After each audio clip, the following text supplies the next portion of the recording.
আসসালামু আলাইকুম। আশা করি সবাই ভালো আছেন। আমি আজকে রান্না করব ছোলা ভুনা। তো চলুন দেখে নেই।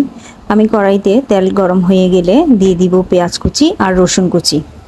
পেঁয়াজ আর রসুনটা আমি কিছুক্ষণ ভেজে নিব।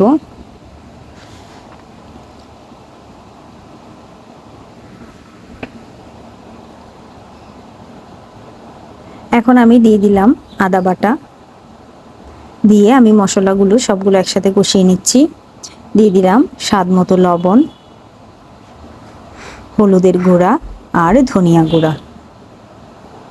আমি এখানে লাল মরিচ দিব না, তো আমি মশলাগুলো কষিয়ে নিচ্ছি।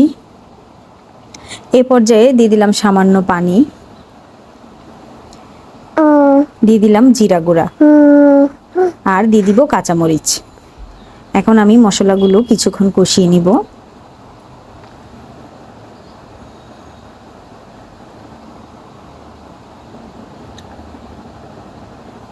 এখন আমি যে বুট আর আলুগুলো সেদ্ধ করে রেখেছিলাম সেগুলো আমি দিয়ে দিব। আমি আগেই সেদ্ধ করে ভালো করে ধুয়ে নিয়েছিলাম। এখন আমি নেড়েচেড়ে মিশিয়ে নিচ্ছি।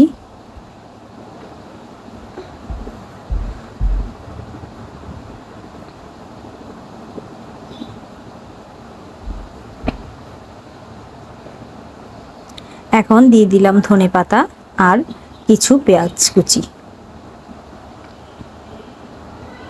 এখন আমি চুলার আঁচটা কমিয়ে দিয়ে ঢাকনা দিয়ে ঢেকে কিছুক্ষণ রান্না করে নিব। এখানে আমি আর কোনো পানি দিব না। এবার আমি সব নেড়েচেড়ে মিশিয়ে নিচ্ছি।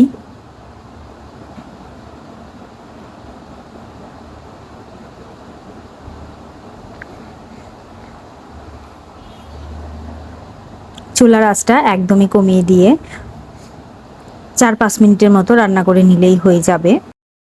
আমার ছোলা ভুনা রেডি। তো আমার এই রেসিপিটি যদি আপনাদের ভালো লাগে, আমার চ্যানেলটি সাবস্ক্রাইব করে আমার পাশেই থাকবেন।